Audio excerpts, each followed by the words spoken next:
it's given me kind of a natural reluctance to trust technology, just because I know how easily it can be exploited and be compromised. Being in signals intelligence, you're not playing defense, you're playing offense. It's not like people who are in cybersecurity are just guarding the walls and making sure that they're protecting things.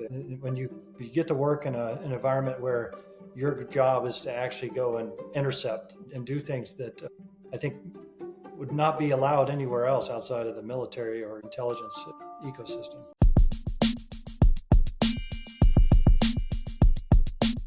Hello, everyone. This is your host, Manoj Tandon. Welcome to another episode of Dark Rhino Security, Security Confidential. I think you all know what I'm going to say next. We have a phenomenal guest. I'll tell you who he is, but you got to hit the like and subscribe button because we work for algorithms, and those algorithms matter. It's the way we're able to keep bringing you this great content. So please hit that like and subscribe button. And then without further delay, we have a phenomenal guest with us today, Jason Roos. He's a globally recognized CIO. He's a digital transformation leader, has over 25 years of experience. He's the CEO of TAITAN. I hope I said that right. We're going to get into that. He's led major initiatives across the U.S., Europe, and the Middle East, including serving as the CIO for NEOM's Education and Research Innovation Sector. He's also been named one of the top 10 CIOs in the Middle East multiple times. He spends a lot of time over there. Welcome to the show, Jason. Glad you're here. Glad to be here. Thank you. I look forward to it here. You know what? Start us off a little bit about your background. What's your origin story? How'd you get here? Well, I actually started my career in the U.S. Army. I was a signals intelligence analyst, specializing in electronic warfare and everything to do with signals intelligence on active duty in the early 90s. And that what really kind of propelled me to go into a career in technology. And that technology career has evolved in many different ways.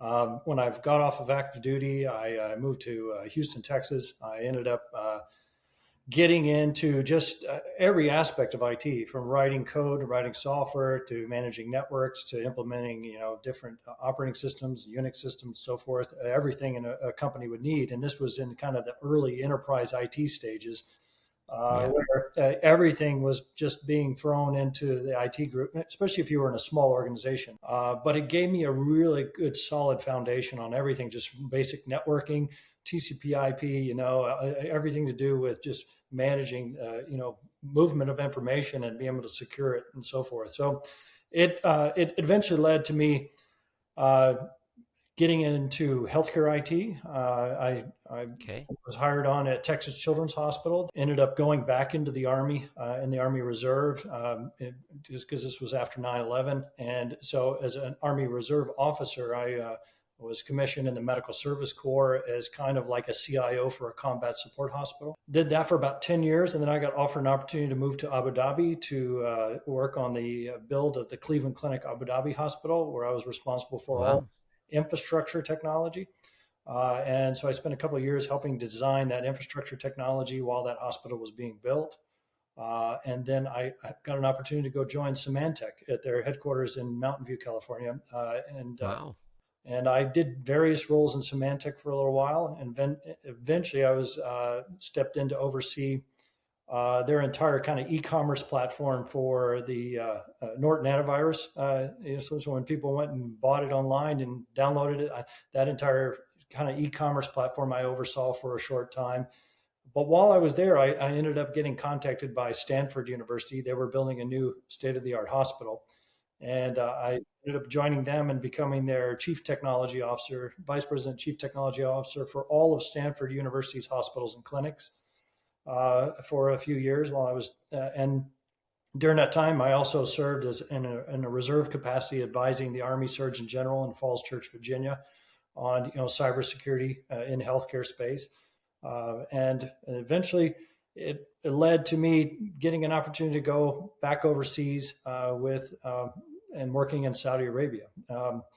So Saudi Arabia had built a university that was going to be like the Caltech or the MIT of the Middle East, called KAUS, King Abdullah University of Science and Technology.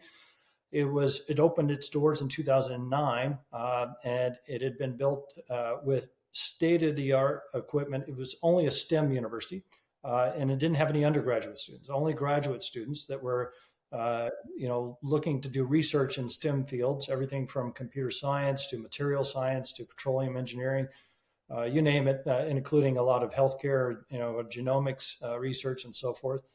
But to attract some of the top talent, they spared no expense, and they purchased one of the most powerful supercomputers in the world. They had everything from nanofabrication to electron microscopes to you name it. They bought things that you would really, in some cases, only see in a national laboratory in the United States. So, question for you in that space. Mm-hmm. It sounds like the government of Saudi Arabia was investing incredibly high volumes of dollars, right, to make this city a reality. Who owned the intellectual property that was being developed or was coming out of the CALS project? Was that the individual, the university, or the government of Saudi Arabia?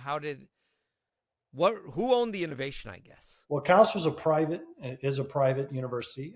It was established through funding provided by King, Abdullah before he passed away, and he set up a significant endowment to help the university operate, just using the endowment funds, and kind of every year a drawdown against that to be able to run operations. And so it was independent in some ways, but there was a lot of involvement with government entities. There was collaboration, and the whole part of the mission of CALS was to be able to help Saudi Arabia diversify away from oil and gas, and to help kind of foster an innovation sector, and hopefully be able to create startups that would, lead and become the next unicorn and employ Saudis. So it was set up to be a catalyst for, dynamic change, especially in every aspect of technology or innovative, industries.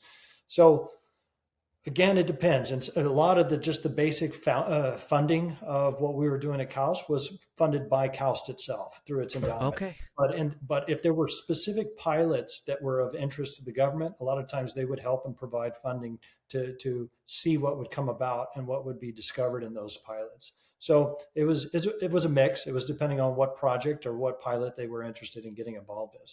But through that, we had, I had the opportunity to build a lot of good relationships across many different government ministries and different stakeholders within Saudi Arabia, as well as outside Saudi Arabia and Silicon Valley as well, to try to look at, because we could do things at KAUST that you couldn't even do in Europe or the United States because of just overlapping, jurisdictions and regulations.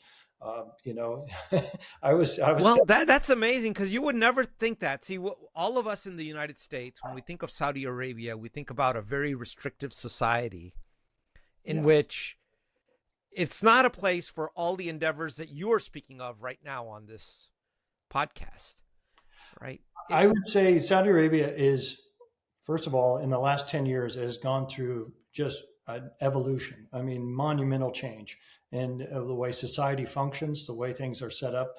Women, are in the workforce in a massive way, actually. And there are many Saudis that are highly educated, and they've been either educated outside of Saudi Arabia or even within the university systems within Saudi Arabia. Most of the population, I would say, I don't know the exact stats, but the majority of the population is under 30, 35 years old. So it is vibrant, and it's probably one of the most populous states in the Middle East as well. Like if you look at the UAE, I think only 8% of the population are Emiratis, but Saudi Arabia has over 30 million, or I think 35 million Saudis. And most of that population is under 35, like I said, and they are excited about technology. They're very involved in social media. They're very involved with what's happening in the world. They want to be part of the changes that are occurring at the forefront of everything from AI to green energy, you name it. So there's this excitement of what's happening. And Crown Prince Mohammed bin Salman has been leading this change and driving a lot of significant improvements across society, as well as, just the way society functions, but also what investments are being made to be able to explore what is possible with technology. Go ahead. Question, going back to your time as a signals officer, what lessons would you say were you able to carry forward from that experience that you were able to apply in the civilian world as a CIO or in the cybersecurity world that you still would use today? I would say that it's given me kind of a natural uh, reluctance to trust technology, just because I know how easily it can be exploited and be compromised. Being in signals intelligence, you're not playing defense; you're playing offense. Right. It's not like people who are in cybersecurity are just, they're just guarding the walls and making sure that they're protecting things. When you get to work in an environment where your job is to actually go and intercept and do things that I think would not be allowed anywhere else outside of the military or intelligence ecosystem. Which brings to the point, as a CIO, someone who's guiding policy for large organizations, you have this constant struggle of convenience versus appropriate use or security. Yeah. How do you balance that? Because it seems like, from what we have seen with a lot of breaches that we have worked, that convenience seems to always win, Jason. It does, but also it's very based upon the industry you're in, and in my experience, you've got the tightest environments within the military and the Department of War. Then you have very strict and very controlled environments in healthcare, and hospitals. And a lot of that is driven by limiting liability, but also because of HIPAA, because of other regulatory environments that actually ensure that things are done in a way that you can trace it and you can manage it and you can protect data. And then in the university side, having been a CIO in a university setting, universities are very liberal. Professors want to be able to go and share information and send emails to colleagues at other universities and add attachments and share data sets and so forth. So it's almost the opposite. There's this tendency to say, hey, we share everything. That's what we're all about in higher education space. And then on the other side is healthcare and defense, where you don't trust anything, and everything is almost impossible to be able to make usable because there's so many restrictions. It becomes cumbersome to be able to accomplish any task. So I think it comes down to a balance. And I try to balance it by saying, okay, what is the kind of the daily activity of an individual, and how do we make sure that we make it as easy as possible, at the same time minimizing exposure, or whether it's through compartmentalization or limiting what they have access to. Because most of the times, in a cyber event, you're going to have a compromise of somebody's credentials, whether they're through a phishing attack or whatever it may be. And so I think constantly making sure that people only have access to what they should have access to for their job, and then minimizing, how that information or how those restrictions can protect the organization should they be compromised. And how do you detect that quickly enough to kind of, I'd say, close the flood doors, in a ship or a submarine. You want to contain it. Containment is very important. I know when I was back in the U.S., there was a time where somebody was, they clicked on a phishing email, and all of a sudden we were hit with ransomware. But because that individual had very limited access to what, according to their job role, and we maintained that limited access, then the shared folders that they had access to got encrypted, but we had a backup and we were able to contain it and be able to recover from it very quickly. And I think in a lot of organizations, when you have people that are moving and shifting job roles, if you don't manage what I call kind of access and entitlements based upon their job roles, diligently, a lot of times you just give them additional access and you let them keep their existing access. And that's the worst thing you do. If they move into a new job, then get rid of the access that they had previously, give them the new access they require. And some people may be offended by that, but it's not about you. It's not, but if your credentials are compromised, we want to make sure that the organization is protected. And in fact, with me, I didn't want access to anything. I mean, being a CIO or a CTO, people are like, well, you should have access to that. I don't want it. Why do I need it? I don't need it. I have teams that, where we have people that are actually responsible for those particular areas. Do not give me access to things I do not need. I don't want it because I don't want to be, a possible vulnerability should my credentials be compromised in any way. And I think then also you want to make sure that you have mechanisms in place to be able to ensure that you have backups and those backups are protected. And if you're copying information in real time, like in healthcare environments, a lot of times you have to do kind of a dual write to multiple locations, multiple data centers, and ensure that you can recover as quickly as possible. Because some organizations, they do nightly backups. Well, if you're running a hospital that has a lot of patients coming in, and you lose everything at 3 p.m, your last backup is the previous night. You've lost too much. That's unacceptable. So you need to really work with, what is the time to recover, and the time, how much can you lose, and make sure that the executive management team is aware of that, because that goes into how you design your systems, how much money is required to be able to build the systems to meet those requirements. So that requires a conversation with people that are non-technical.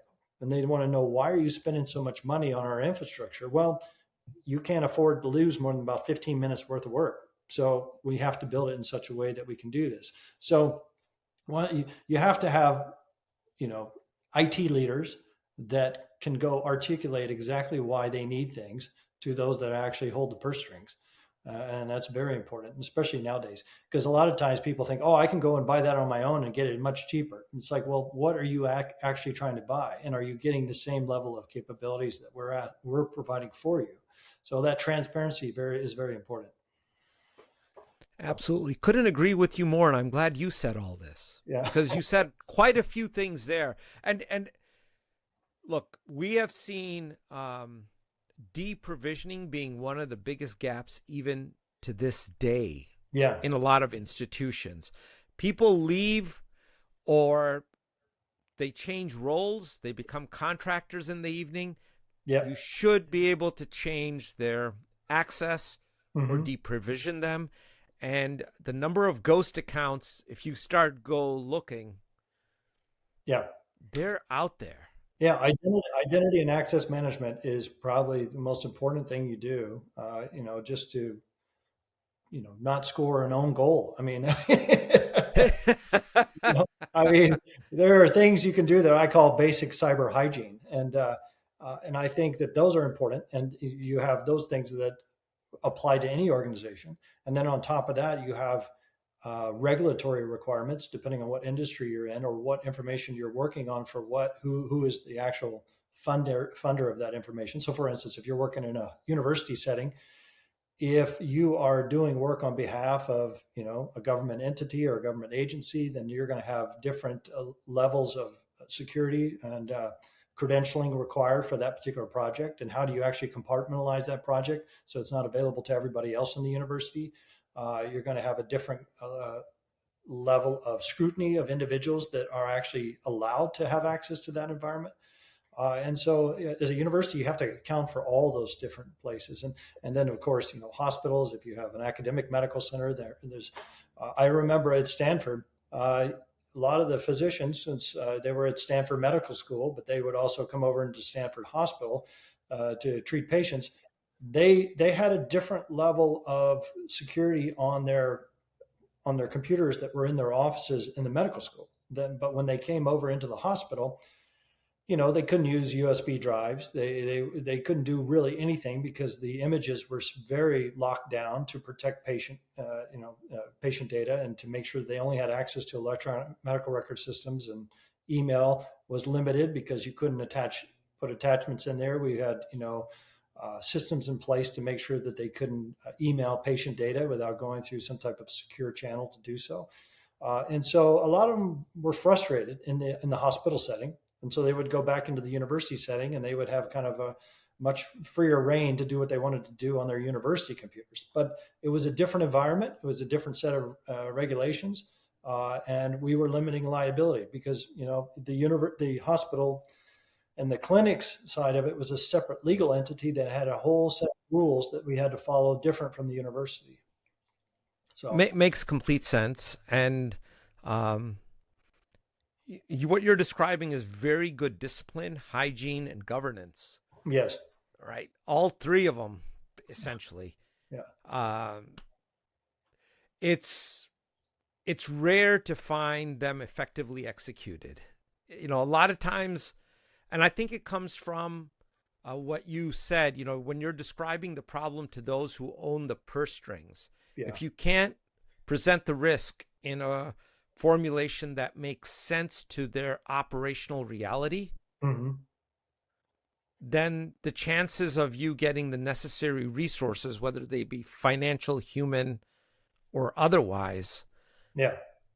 is you're pushing a rock uphill, basically. Or Yeah, it is. And, we had, I would say a security team that was at the forefront of making sure people understood how security impacted them, especially at Calst. We had a individual that led our cybersecurity group that actually, pushed out, kind of fake phishing attacks all the time, and simulated, phishing attacks, and even would catch people like the CFO, clicking on something, and then we would notify them that they shouldn't have clicked on it. That here's why. It was a lot of just constant education of the workforce to be aware, because things are getting so good, and especially with these cyber criminals using AI to either optimize, what they're sending, and they're really tricky. And I would rather somebody ignore an important email than click on something stupid and then expose themselves and expose their credentials to something.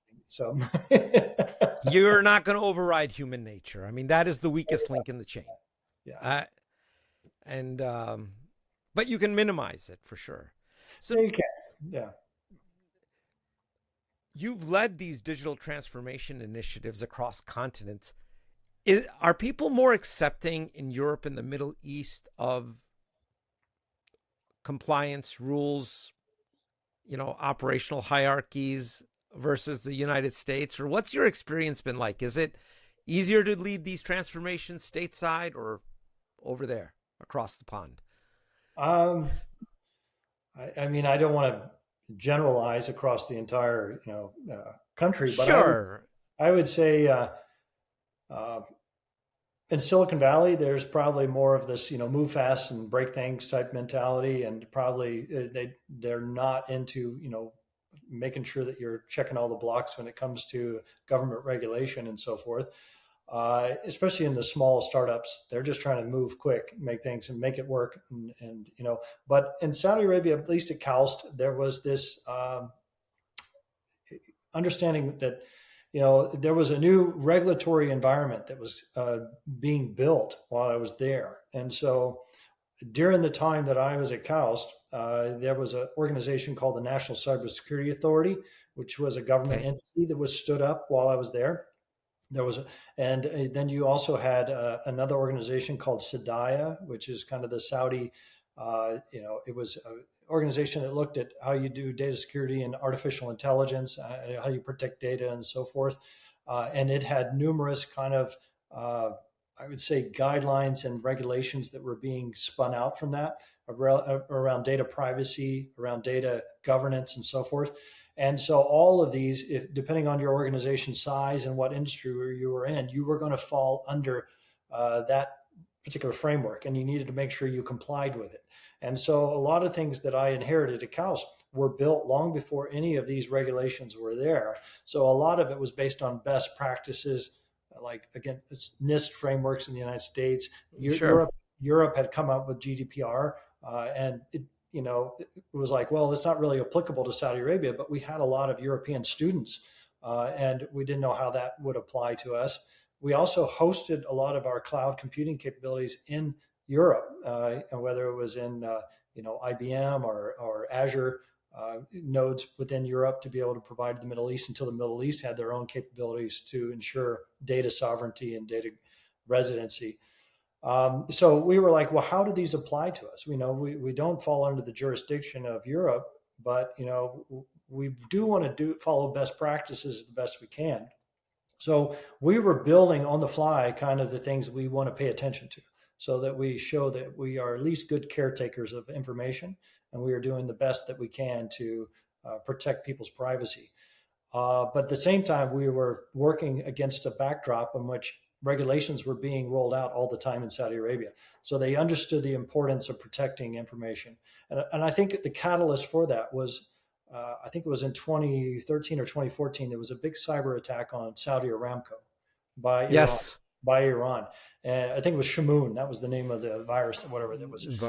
Yeah. And I think from that, the Saudis kind of had a wake up call and realized how bad these things could be if they didn't at least not just address it from technology and personnel standpoint, but also making sure that there was clear governance and guidance across the country for all entities that could be, could either cause reputational damage for the Saudi Arabia, or could hurt infrastructure and other things. And have a huge revenue impact on the kingdom itself. So standing up the National Cybersecurity Authority and standing up things around, data privacy and data governance, I think it was very important because it gave kind of a true north to every organization that was trying to set up IT environments in Saudi Arabia.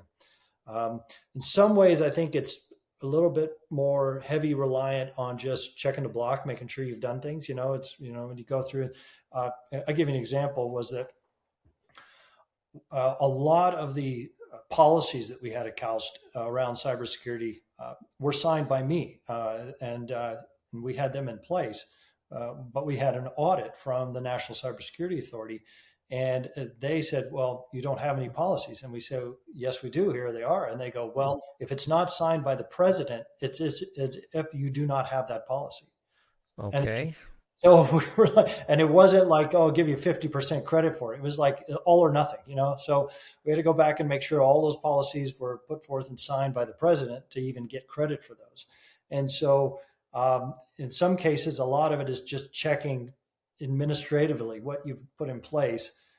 And, I think there's a heavy reliance on just ensuring that you've got the right reporting structure and you've got the right policies and procedures in place.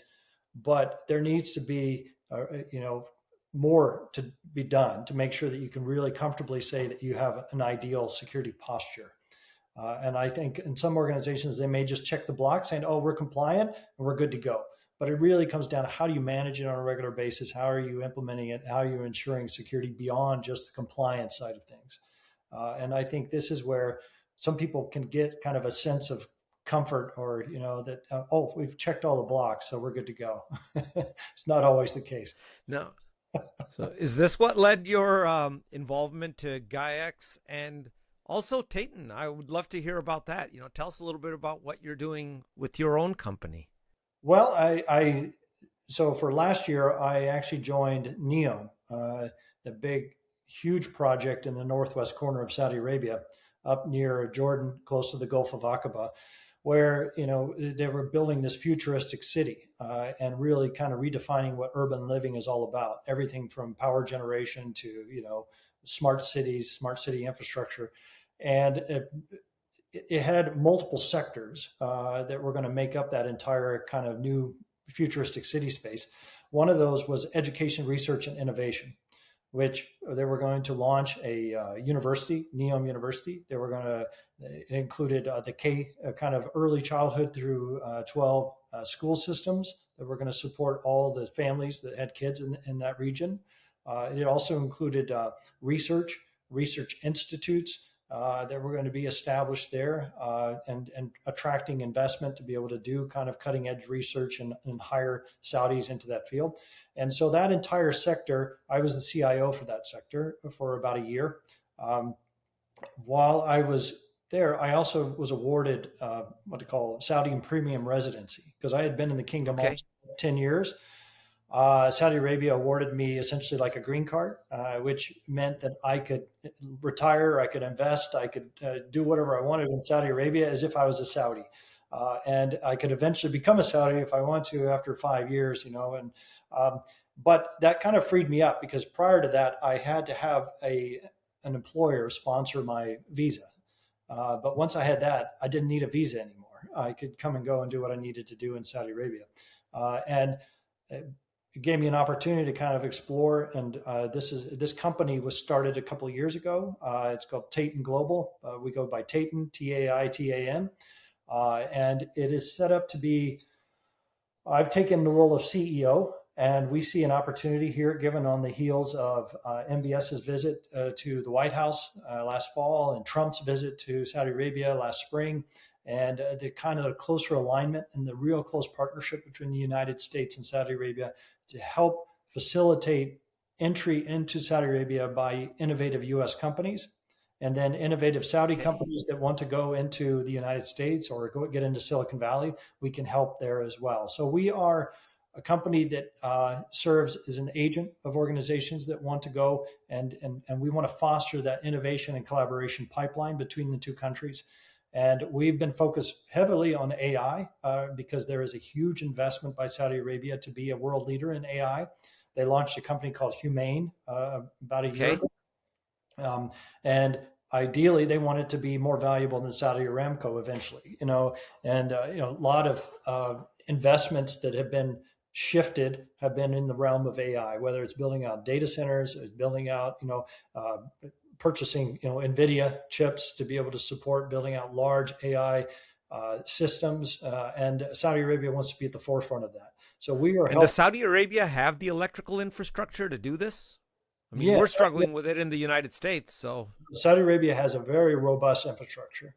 And they're making a lot of investment into green energy as well, solar, hydrogen, but they have oil, and they can go and run these data centers just like they run air conditioning units and run desalination plants. So they have no shortage of power and energy to be able to do this. But I do know that they're making huge investments and so that they can diversify away from just oil and gas specifically, and be able to go and see what they can do in the green energy field when it comes to powering these data centers. So that was something that was a big initiative in NEOM. And KAUST is very involved with that too, especially they have a solar center where they're looking at how to harness more power from the sun. And then battery technologies to be able to store that during nighttime and be able to kind of offload it and be able to provide continuous power to these data centers. But AI is an area that they're going in. There is some areas around they want to explore quantum. So Saudi Arabia is looking at advanced technologies and how they can be at the forefront of those. So with TAITAN, what we want to do is identify companies that want to play in that space, that would like to either enter the market, but primarily enter the market and set up a base of operations there.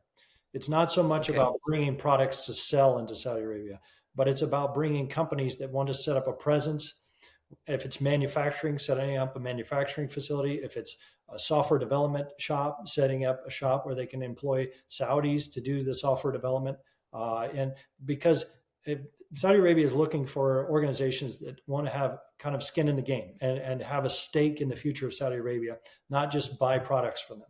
And so this is where we've been identifying companies across the United States that would be interested in setting up a presence in Saudi Arabia. And since you have all of these big initiatives, from building data centers to building resorts and hotels to building, expanding different sectors and making investments in the defense and the healthcare space, there are many opportunities for U.S. companies that want to get involved there. And I think the close alignment and relationship between the current administration and Saudi Arabia is probably the best I've ever seen. Given the current conflict in the Middle East, I know things are even getting closer. I think that Saudi Arabia is positioned well to be a real true partner of the United States. This conflict does it not destabilize everything? Because there seems to be a lot of, it was always viewed that the Gulf was a very stable region, and you look at how the Emirates have come up, Dubai, Abu Dhabi, even Qatar, all these have built these incredible cities and opulent places to visit. But with this conflict, that story gets a little distorted. And what are you hearing about them trying to I know the war is not over yet, but Yeah. someone's got to be thinking we got to build the quote unquote brand back, to facilitate some of these. Yeah, I think that is going to be something that will have to be, you know, trying to reestablish the brand, to your point, is going to be very important. In my opinion, I think that ultimately this is going to lead to a more stable Middle East.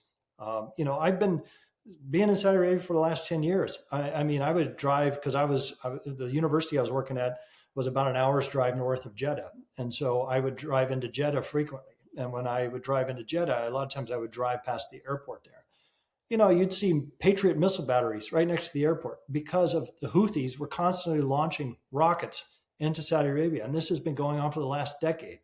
And so all of these proxies that have been funded and backed by Iran, from the Houthis to Hamas to Hezbollah, have created this kind of constant level of uncertainty and constant, agitation and threat environment. I think this conflict is going to essentially either minimize the ability of Iran to fund those proxies and to reduce that threat level, or it could turn out where there's regime change, and now you have you have a new country there in the region that actually is going to be cooperative and be friendly with all those in the space. So I think either way, whether it's just kind of a massive degradation of the ability of Iran to actually create havoc and create chaos, or that they eventually have regime change and they become, part of the countries that want to work together in there. I think either way, it's going to help create a more stable Middle East when this is all said and done.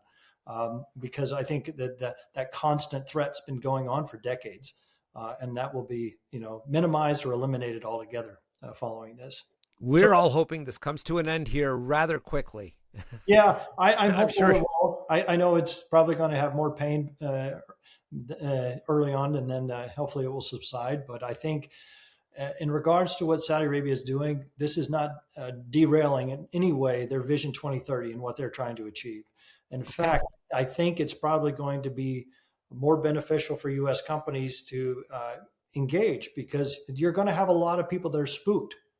People who don't know anything about the Middle East, they're going to say, I'm never going there. Well, what is that going to require? That's going to require Saudi Arabia to say, okay, now we have to overcome this kind of reputational damage of the region. Are we going to have to provide more incentives to attract foreign direct investment? So I would assume and I would expect that there are going to be more programs to help entice investors to come back into the region.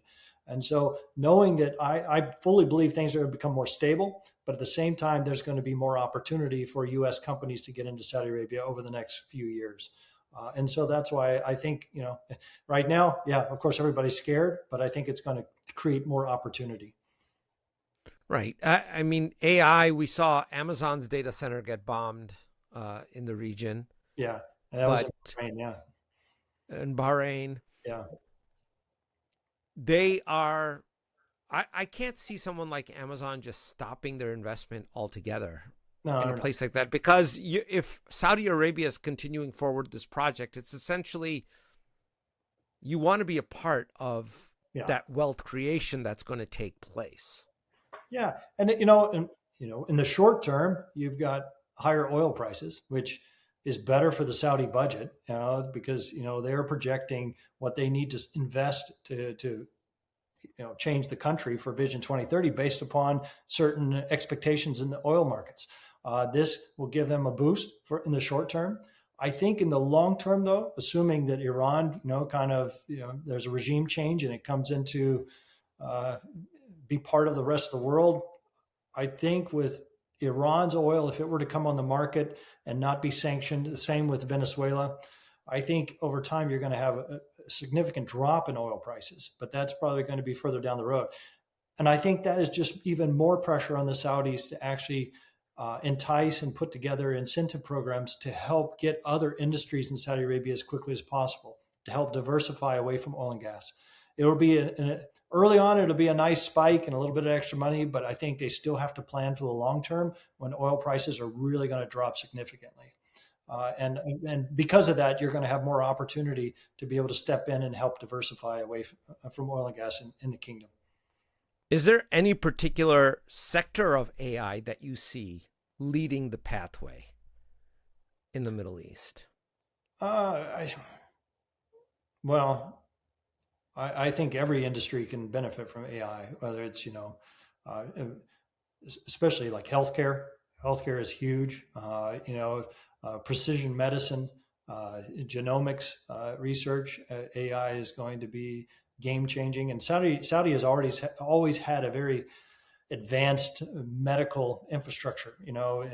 Saudi Aramco partners with Johns Hopkins to provide their healthcare. You've got really advanced hospitals and research centers in Saudi Arabia, and I think AI can help put them at the forefront of medical research. I think they can move probably quicker than the United States can, because I think the United States healthcare system has really got its issues. It's too expensive and it's overly burdened with different forms of red tape. And it's dominated by big pharma. So I think Saudi Arabia has an opportunity to kind of stand out and be able to move quicker and be able to do things that you probably couldn't do in the U.S. And when it comes to green energy, I think Saudi Arabia is, they have the funds to be able to explore what they can do, because the more oil they can export rather than using themselves is to their advantage. But they also want to everything from desalination, water resources. Water is very important for Saudi Arabia.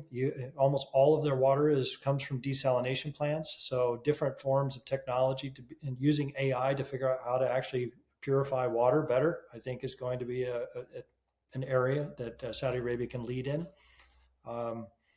And, of course, defense technology, anti-drone technology, they're at the forefront of this stuff too right now, but everything around. I think that's going to happen all around the world at this point. Will, but even so, Saudi Arabia has always been one of the biggest purchasers of U.S. technologies, from Lockheed and Raytheon and so forth. And I think, and seeing them at the front lines of what, could go wrong given the current conflict, I think there's going to be more of an interest of what they can do to manage airspace. At the same time, on the civilian side, you have an effort to be able to bring in EV tolls and do a lot more with drones in an urban space. So urban airspace management is going to be very important. AI is going to be required to be able to track everything in that urban airspace, especially if you're going to have civil aviation, military aviation, EV tolls moving people around, and drones that are used for other purposes. It's going to be a crowded area. And so you need some air traffic control management that's going to be AI enabled to ensure that works effectively. Saudi Arabia can be at the forefront of that because they don't have a lot of entrenched bureaucracy like the United States does, where it will be very challenging to implement those types of things here. But I think you can do them in Saudi pretty easy. So we're at the hour here. I also wanted to leave you a little bit of time to, what do you want to tell our audience here, Jason? I mean, we haven't even gotten through these questions, so well. Oh, no problem. I would just say that I've worked across almost every aspect of technology over my I'd say 30 years of experience, and I see that the opportunities that are happening on almost a weekly, if not monthly, basis with AI is transforming the entire sector, entire industry when it comes to how you manage IT. I think IT is going to be completely different in a few years. And in fact, I say AI is empowering those that don't know anything about IT, but understand various aspects of the business, whether it's HR and finance. Those people, when they understand how AI can help them get the information they need to make better decisions, that's where the power is going to be. IT is just going to be the plumbing for the most part, unless they adopt, kind of a business-oriented mindset. Just because AI is empowering those that don't have those IT skills. So I think that IT industry is going to change. Technology is going to evolve where we probably won't even recognize things in 5 years from now. But then to plug Saudi Arabia, I think Saudi Arabia is at the forefront of this. And I think the partnership between the United States and Saudi Arabia is unprecedented. To be able to, the amount of money that can be put forward and seeing what can be done just because of the visionary leadership of both countries, I think is unparalleled. So if someone wants to reach out to you or they want to connect to you on TAITAN, what's the best way for them to go about doing that? Well, they can go to our website. It's taitanglobal.ai. and that's TAITANGLOBL.ai. And then you can see my contact information on there and reach out and ask for more information. We can follow up, but that's the best place to go. Sounds great, Jason. We really appreciate you being here and bringing a lot of insights to us and dispelling some myths that I'm sure all of us, including our audience, had in their minds. And anytime you have something new to say, you're always welcome back. But thank you so much for enlightening us a little bit. It was great. I enjoyed it. Thank you very much.